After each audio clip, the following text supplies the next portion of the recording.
Our first session today is going to be about fortifying your sustainability toolkit. So you're going to hear from a number of different individuals here today, starting with myself, Michael Lyons, and also Luke Lombardi. And we're going to talk about SEI's Sustainability Committee and the SE 2050 program.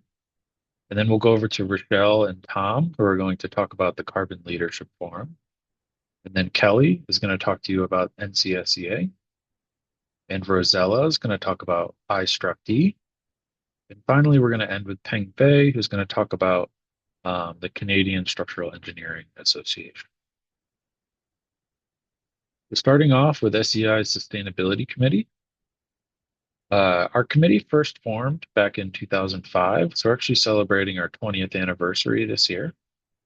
And currently, we have about 50 members who are committed to advancing the understanding of sustainability in the structural community and incorporating concepts of sustainability into structural engineering standards and practice. If you want to learn a little bit more about our committee members, you can check out this website, seisustainability.org/who we are. And there you'll see both photos of a lot of our current members and also bios. The current committee chairs are myself, Michael, and also Sean Agostino. Some publications that the committee has put out in the past. All of these are available on ASCE's online library. The first one is Sustainability Guidelines for the Structural Engineer. This was published back in 2010, and it's a really wide-ranging, exhaustive publication talking about a variety of different things the engineer should be thinking about when it comes to sustainability. And it also even has some topics related to infrastructure as well. The next publication is Structural Materials and Global Climate. This was published in 2017. And this goes material by material through common construction structural materials and highlights both how those materials are made and also what their contribution is to the global climate issue.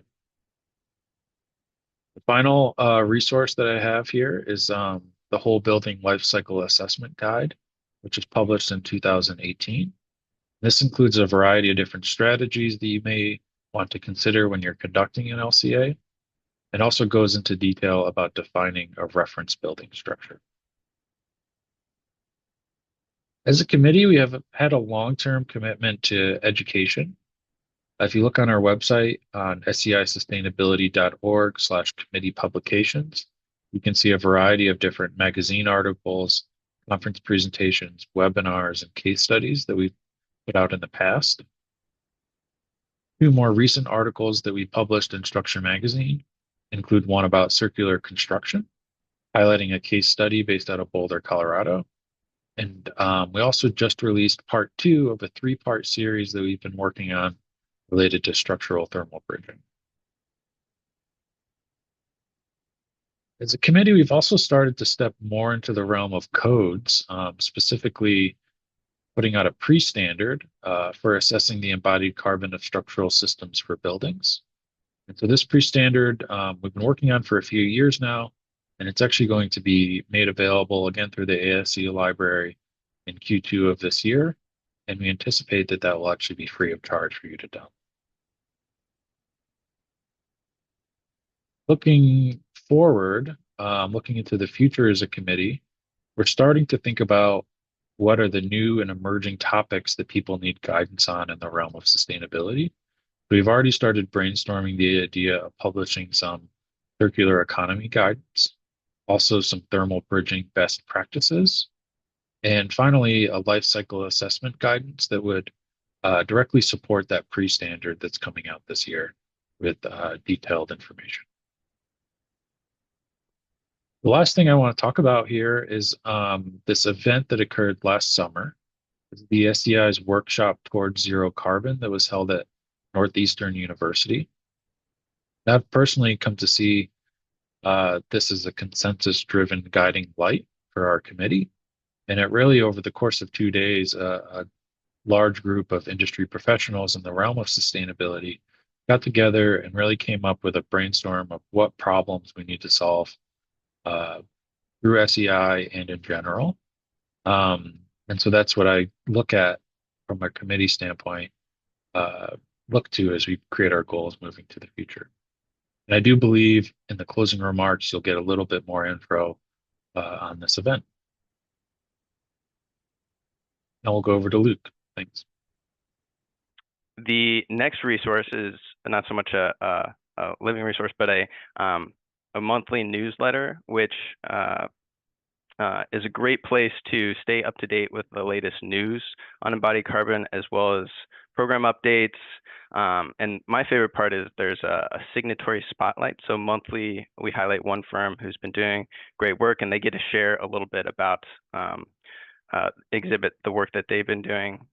Huge shout out to Chris Jesuits, who leads our communications group, for curating this monthly email. Please sign up. Next, our annual report, which is a culmination of all the work that signatories have put into their embodied carbon action plans in the last year. So we read all of the ECAPs. So those 130 firms, we read everything and compile trends from the previous year and reflect on the progress of the program. Really great report. And today, we're launching it. We just published it. So you'll be some of the first folks to read it. And this year we tried something a bit new, which was a signatory recognition program. So check that out. And I'm totally out of time, but I want to sneak in one last thing here, which is about our database. Last year we published the first findings from the report. Could spend a whole hour on this, but we'll share a structure mag article and executive summary. One of the main things that I want to get out to folks is there's this threshold of 350 kilograms per meter squared. That's the 80th percentile from the whole data set of upfront carbon structure only. If you're above that, it's a bit of a red flag. Tons more to say, and I'm sure there's, folks have questions about that, but no time for it. We got to go right into CLF. So I'm going to hand it over to Rachelle and Tom. Yeah, hey, thank you. I'm Rachelle. I'm with the Carbon Leadership Forum. HQ is what we have rebranded it recently to. I'm a low carbon product lead with CLF and was a practicing structural engineer for about 7.5 years. And I'll be presenting with Tom Place with Equilibrium Consulting, and who's also a really big part of one of the CLF hubs in British Columbia. Okay, so a little bit about an outline of just what I'll be presenting on, and just an introduction into who CLF is and what we do, the theory of change that really propels all of our data and all of our research and everything that we do, and then the top resources for structural engineers, which I think everybody will be happy to learn about. Our mission is to eliminate embodied carbon in buildings, materials, and infrastructure to create a just and thriving future.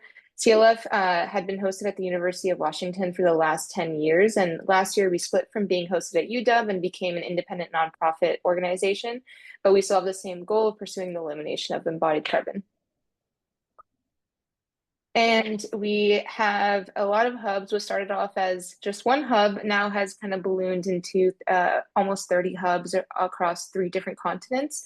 The hubs can be described as local volunteer communities, all aiming to raise capacity and reducing embodied carbon. And that can be from meeting together, conversing, educating each other about strategies, presenting, having people come and present.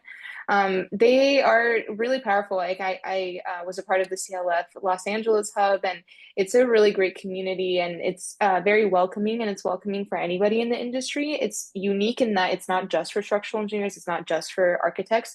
It's everybody in the industry can be a part of it, and we can learn from each other. And the theory of change has these 3 tenets. It is improve data and methods, inform effective and just policy, and build communities for impact. And we build the community for impact through the CLF hubs, the online community platform that we have, and other forums. And that community is the backbone of the research that we do, the data that we use, and that is also used to inform effective and just policy. So can you go next? All right, and so the first resource that I want to talk about is near and dear to my heart. We have this North American Material Baselines report that we publish every 2 years. I'm currently working on the one that will be published in the spring of 2025. It's particularly near and dear to me, but also just as a practicing structural engineer, I used it all the time. I thought it was super powerful and just a phenomenal resource because it consolidates all the different types of structural and architectural materials that are used in buildings. It consolidates them into one report with the embodied carbon intensities and provides background data, and also provides like more insight into different types of materials. It's a super powerful tool. And then we have the policy map and toolkit. For the policy toolkit, it's about 7 different reports focusing on different types of policies. Next one, sorry. And for the policy map, it's this really great interactive policy map that is housed on our website. And it describes all the different types of embodied carbon policies and where they're at in terms of their implementation all across the world. Next slide. And this is a little bit similar to what Luke was presenting with SEI's specification guidance. And I will say, like, as a practicing structural engineer, it can be a little bit intimidating to update these like specs that we kind of almost copy and paste from each project to project. And with the help of the CLF specification guidance, as well as SEI specification guidance, I think they're really powerful tools to provide starting points for performance-based low carbon option specifications. All right, next. And the last one, I think, is one of the coolest reports, I would say, that CLF, or in my opinion, CLF has published, which is the California Total Carbon Report. It investigates 30 real new construction buildings that exist in California with have performed whole building life cycle assessments on them. And it includes operational carbon. And spoiler alert, it found that embodied carbon absolutely dominates, which really highlights the requirement and the need to really focus and reduce embodied carbon. Because we're starting to look bad. And it shows a lot of variability. And it was a precursor, basically, like, stay tuned, because we're coming with our North American whole building benchmarks. This report was only 30 buildings, and the North American whole building benchmarks is going to have 300 buildings to help establish whole building benchmarks for structural engineers. That's it. And I'll hand it off to Tom. Thanks a lot. Yeah, so I'm Tom Place. I'm a structural engineer with Equilibrium up in Vancouver, and I'm also involved with the advisory committee at the CLF BC hub. Next slide, please. So for those of you that don't know, the city of Vancouver is kind of leading the way amongst jurisdictions in North America, along with Calgary, for introducing embodied carbon legislation into code.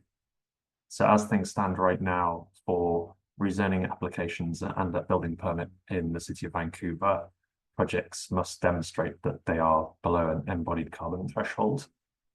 So what that looks like for us is either justifying a 10% reduction below a baseline of 400 kilos per square meter, or using a benchmark equivalent buildings to demonstrate that you've reduced by 10% relative to an equivalent design.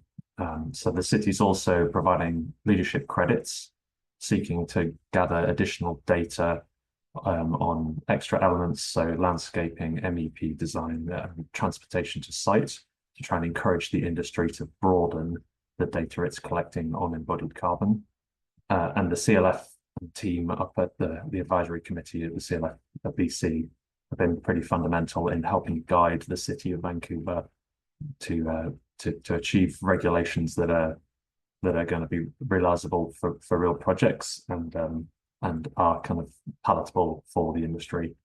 Here's just a quick snapshot of some of the data that's been collected over the past 6-7 years at the city of Vancouver. So what we're seeing is the low-rise buildings are generally able to hit the levels that are required under the 360 limit. The taller buildings, particularly high-rise concrete, there's slightly more of a challenge there, but they're using some of the alternate routes in order to hit those codified targets, but still with a view to reducing by 40% by 2030. Next slide, please. A few quick lessons learned. That there's a lot in the information that's come and been referenced before this presentation. The obvious ones are parkades and basement structures. The city of Vancouver is now reducing its parking minimums in order to help designers to achieve the embodied carbon limits that are being set and to try and bring down embodied carbon in buildings. Other big wins are the provision of what we call GUL concrete cement in Canada, which is type 1L in the US, which is the limestone cement, which is provided as standard by the two cement suppliers that supply British Columbia. And then also in collaboration with some of our sustainability and architecture colleagues in the CLF-BC, really driving down the insulation, which is a very easy substitution, but for a whole building LCA can impact it quite significantly. Next slide, please. Yeah, so this is indicative of lots of CLF hubs around North America, so please get involved with your local hub if you can. Some great resources that have come out of the BC hub is a low carbon materials sourcing guide. So not just structural materials, but other materials involved in the facade, envelope, and interiors. Some signposting there for where local designers can go to specify realizable and achievable reductions. A whole fleet of case studies that have come out of the projects that the teams have been involved with in British Columbia. We have an annual awards ceremony to recognize people that are going above and beyond with embodied carbon reduction. We're collaborating with CAGBC up in Canada, and we have a monthly carbon exchange and peer network to share resources and knowledge. Next. Excellent. Thank you, Tom. Thank you, Rachelle. Big fan of everything that CLF does. Thank you. And we're going to keep rolling right on to Kelly with NCSEA. Hey there. Thanks so much for having me. I'm Kelly Roberts, and I chair the NCSEA Sustainable Design Committee. Go to the first slide.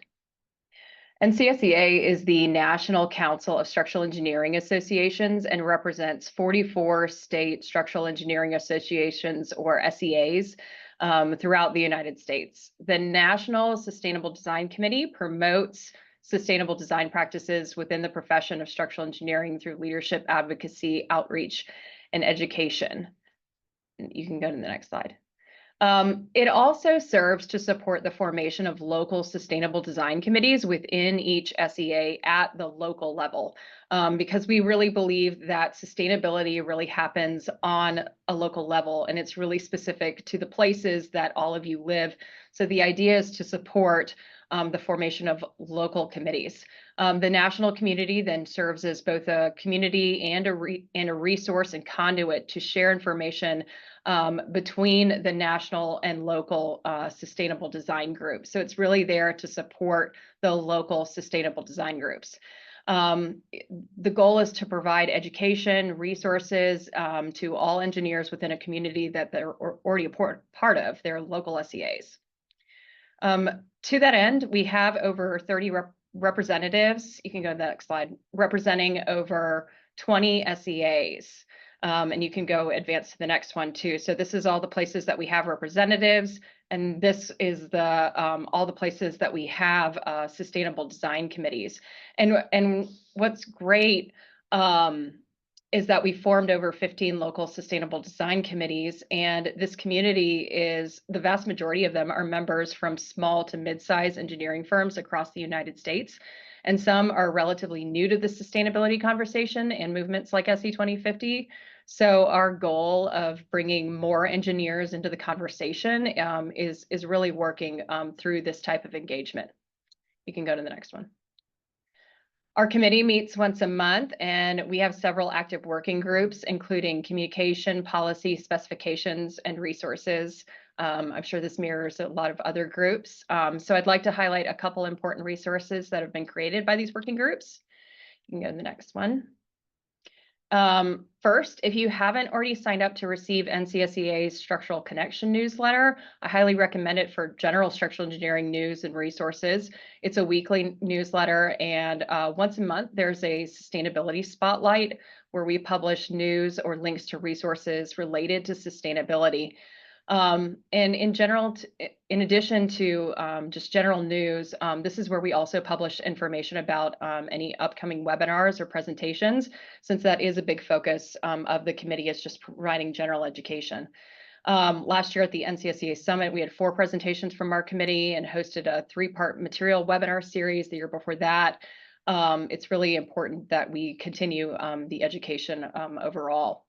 You can also learn about NCSEA's We See Above and Beyond campaign that illustrates how structural engineers can create safe, vibrant, and resilient communities, which is a really important message that NCSEA is trying to get out there right now.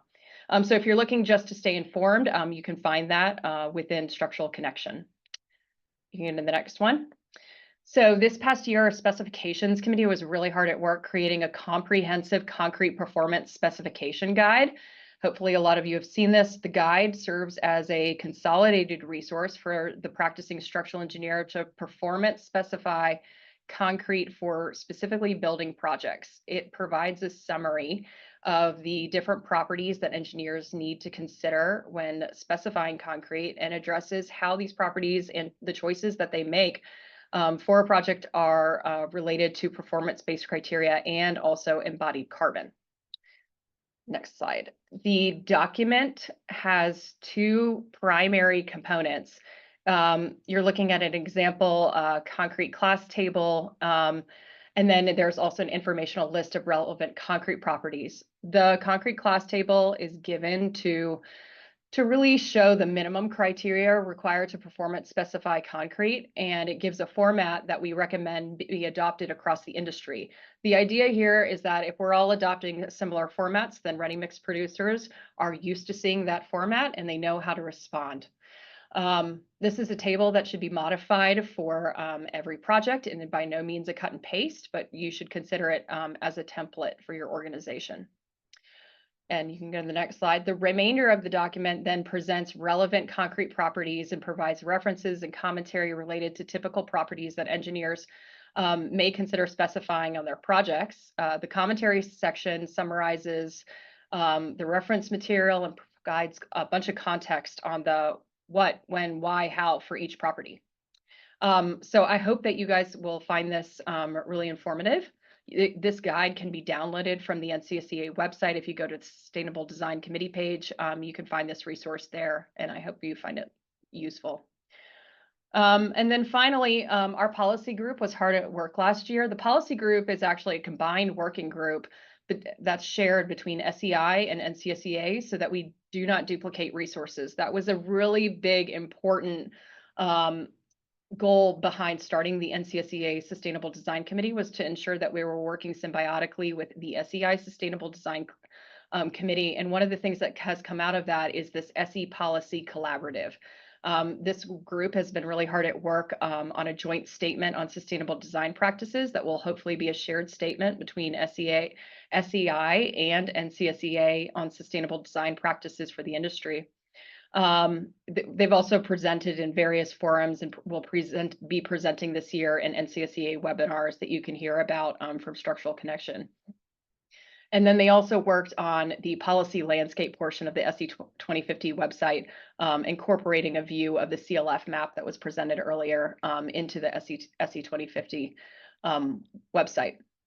So lastly, if you're a structural engineer in an active SEA that is currently not connected to our group, I'd love to hear from you. Ultimately, we'd love to have a liaison to every single one of the 44 SEAs around the country to make sure that we're connecting with every engineer in every state. Thanks. Amazing. Thanks so much, Kelly. Appreciate everything you're doing.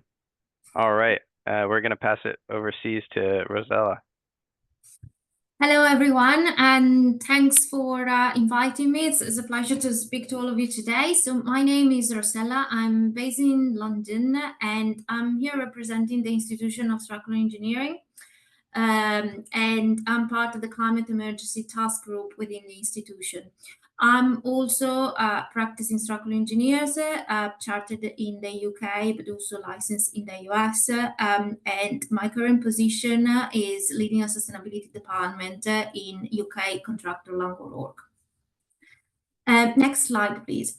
So for those who don't know the ISTRUCT, the Institution of Structural Engineers, so it's a main professional body for structural engineers in the UK, but it also has quite a strong international outlook.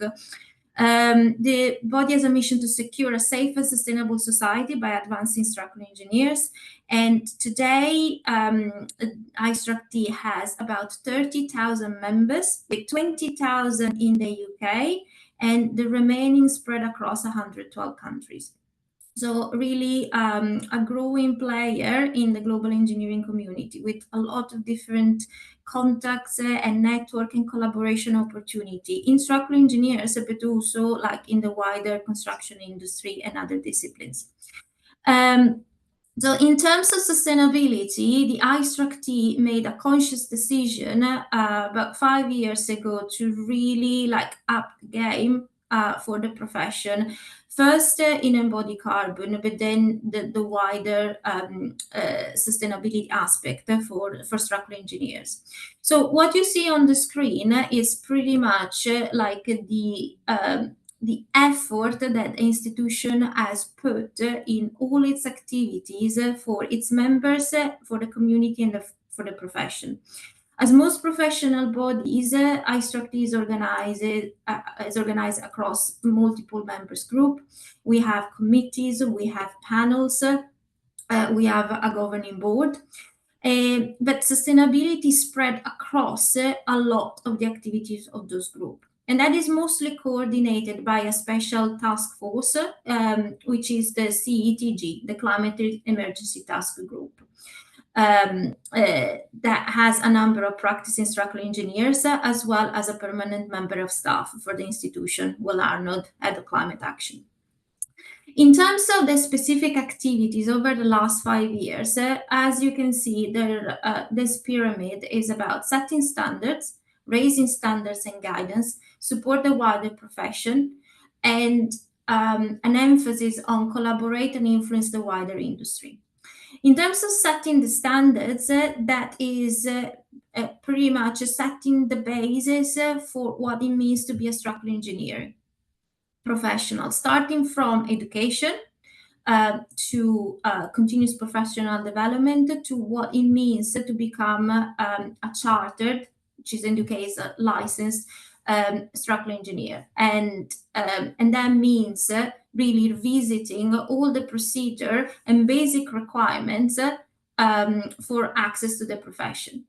So in the last few years, the standards for continuous professional development and for the exams have been revisited to include specifically embodied carbon calculation, and as well the education system has been amended, or the guidelines for basics in structural engineering education has been revised thanks to the great links and collaboration with academia. In terms of raised standards and published guidance, the institution has been particularly active and drawing from the force, the commitment and the expertise of a lot of its members.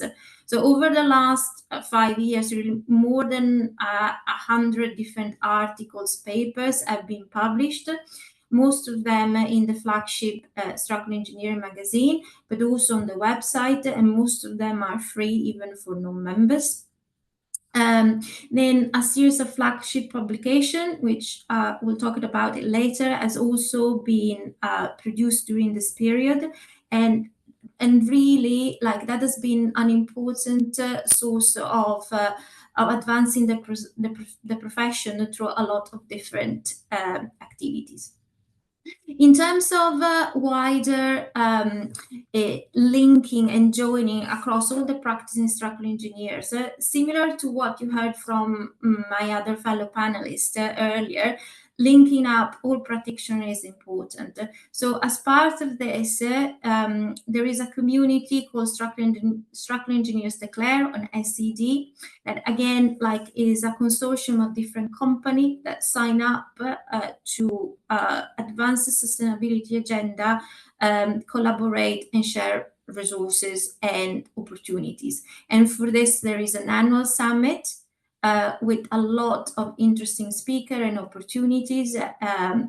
And again, you can find all the information on the ISRT website and the links. And that is open also to people not members of the institution. And last but not least, on the collaborate and influence, we recognize that the main challenge of sustainability and embodied carbon and net zero cannot be tackled in isolation. So as such, the ISRT is involved in a series of other groups, not just in engineering, but across the profession. So RIBA is the body for architects, SIPS for mechanical engineering. And then one of the key achievement this year has been the publication of the first pilot UK net zero carbon building standard.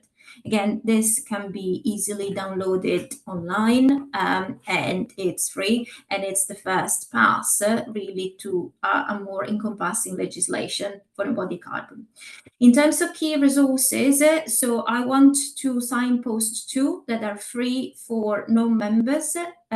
So one is a flagship guide on how to calculate embodied carbon. Then again, list out the procedure, tool, and typical carbon rate on a range of materials. It also includes guidance on modules on calculating construction and transportation. And again, it's been a very important practicing tool for members and non-members.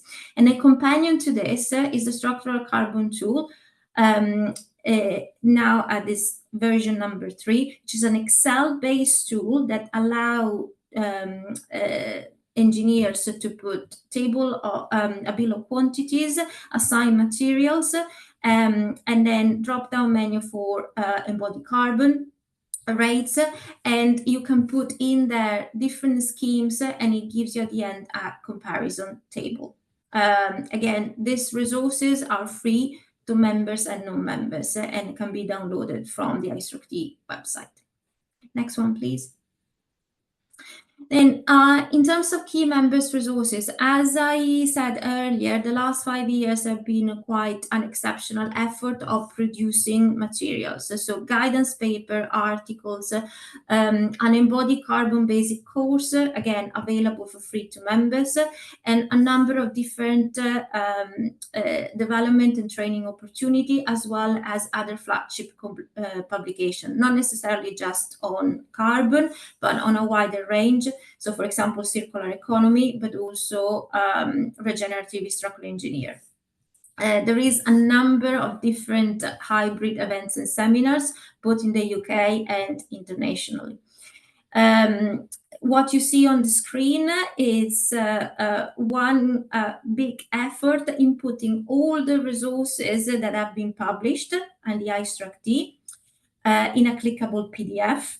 Again, like you have the reference there, but also the resources external to ISRT that could be useful for members and non-members. And again, like you can see from how many different text there is, that is quite encompassing, and there is a clickable PDF. This proved to be quite effective for our members. A couple of years ago, around this time, we ran a first survey, and 70% of respondents to that survey said that they're actually using this tool on a daily basis in their work. So that's a testament to the success of all the combined effort that these resources have provided to the members. And they really range from design aspects, is how to calculate elements or low carbon material, how to engage with suppliers, how to engage with clients. And just to conclude, again, similarly to other people, if you want to know more, I'm putting here some contacts, particularly like in terms of Will Arnold, the head of climate action at the institution, that has been leading a lot of different activities. Thank you. Thank you, Rosa. Yeah, quite a wealth of resources there. Thank you so much, and a testament to the work that's been done over the last several years. Okay, last but not least, we're going to keep it international with Pengfei, CSEA. Hello, everyone. My name is Pengfei. I'm a PhD candidate at the University of Toronto.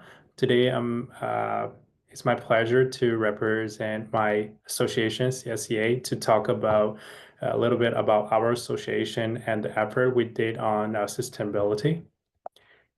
So next slide, please. Thank you. So about our association, the name of our association is Canada Structural Engineers Association, CSEA. CSEA was founded in December 2019 in Toronto, Canada, with the approval of Professional Engineers Ontario and Engineers Canada. And the intention of CSE is just to provide a platform that the structural engineers can share their knowledge, can provide some career guidance, and we also organize professional events regarding structural engineers. So we are a growing association in Canada, and currently we have approximately 400 members across Canada, including engineers, architects, professors, and students. We also have a Quebec chapter in Montreal. Right, so next slide, please. So regarding sustainability, our association managed to have our first annual conference last year. So we just had our first annual conference last year about the topic about the conference is sustainability and accelerated construction. So for this small conference, we have two keynote presentations. The first one is energy expansion and energy transition, which talks about Ontario's current and future energy supply and demand, as well as the strategy to achieve sustainable, environmental friendly energy solutions. And the second keynote presentation is about the proposed CHBDC updates in 2025 code. CHBDC is the Canadian Highway Bridge Design Code, and this presentation kind of gives you a in-depth overview of the coming changes in the standard. Next, please. All right, so we also have another 5 presentations for this small annual conference. So we had, as you can see from the pictures, this is our conference, and the second picture kind of below is the picture of all the presenters. So for our 5 presentations, we have first one, a rapid replacement or rehabilitation of railway bridges. And we also have presentations on UHPC. And myself, was talking about the revealing the potential of Ontario clays for low carbon cement production in Ontario, which is my research topic. And another 2 presentations on robotic hydrodemolition and sustainable structural preservation by our president, Rachelle from Vector Corrosion. Next one, please. So for our resources, we have monthly seminars on selected topics, which are offered in person and online. If you happen in the area, we welcome you to join our seminar. And we also we will also have this 2024 annual conference. Hopefully, will be bigger than the 2024 one. And also, please visit our website for more information and for more seminars, and also connect us with on LinkedIn. Thank you. Awesome. Thank you, Pengfei. That is a wrap on the session. Hopefully, people got a lot out of it. It didn't feel too much like drinking from a fire hose. I think we do have a couple minutes for some questions. I'm going to transition to that. But first, I want to thank all of our speakers for sharing out some common threads of knowledge sharing in the industry and building connection among structural engineers. Definitely a lot of resources and action for anyone, new starters to senior structural engineers. Lots that we can do.